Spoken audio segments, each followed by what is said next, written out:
Harper Audio presents A Christmas Cracker by Trisha Ashley. Read by Julia Barrie and Scott Williams. Chapter 1. Bottled. You mean you've known for ages that your boss at Shampers and Shocks was passing off bottles of cheap fizz as vintage champagne, and you haven't done a single thing about it? Kate exclaimed incredulously, her pale blue eyes wide, and a cup of herbal tea the exact colour of cat pee suspended halfway to her rose-tinted lips. Kate was my opposite in looks, being small, fair and cute, though she wasn't as cute as she thought she was, unless you were really fond of rabbits. And speaking of rabbits, she should have long since put her penchant for pale pink fluffy jumpers behind her, even if the Angora had been ethically sourced, which I doubted. I sighed and stirred my Americano, starting to wish I hadn't said anything about it, because after all she and her husband were Jeremy's old friends, not mine, and she'd been less than welcoming when we'd first got engaged. But sometimes Kate and I would meet up for a coffee, and that day being one of those occasions, my worries had spilled out of me the moment we'd sat down. It wouldn't have happened if I'd been able to tell my best friend, Emma. But since she'd remarried, she'd increasingly been having problems of her own with her husband, Desmond, so I hadn't wanted to burden her with mine. Still, at least she wouldn't have gazed at me in the sad, accusing way Kate was, when I looked up.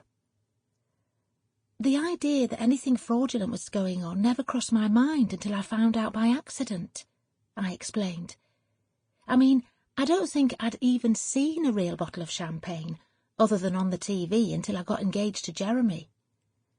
No, I don't suppose there are champagne bars on every corner of council estates, she said snidely. Just cheap booze shops. For the last years of her life, Mum and I had shared a specially adapted council bungalow on a very nice estate, but Kate always talked as if I was dragged up in a slum, and had made some giant social leap by getting engaged to a member of the teaching profession. Oh, forget it, I snapped.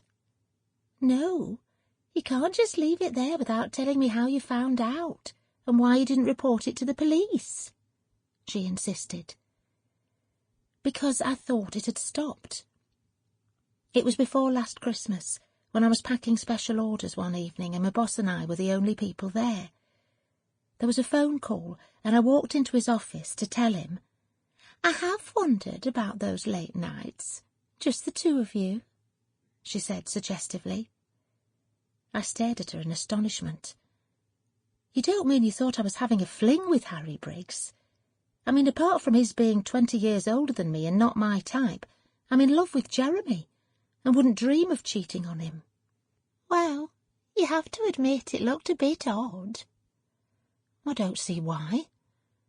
Harry said I had the nicest handwriting for the personal messages that went in the box with the champagne and chocolates, and I was the most careful packer for the expensive orders.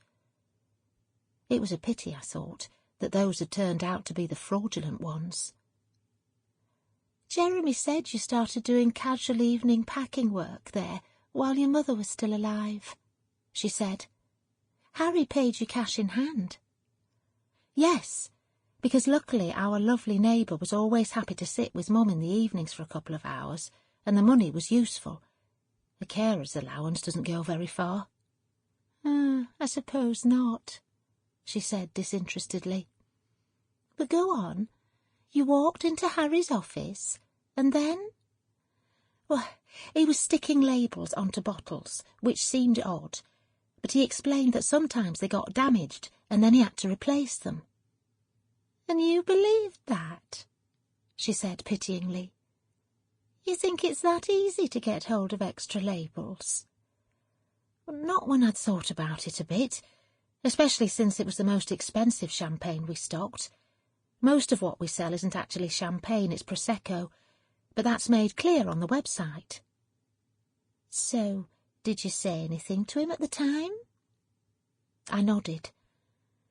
When I was going home and he came out to lock up after me, I told him I'd realised he was fraudulently passing off cheap booze as expensive stuff.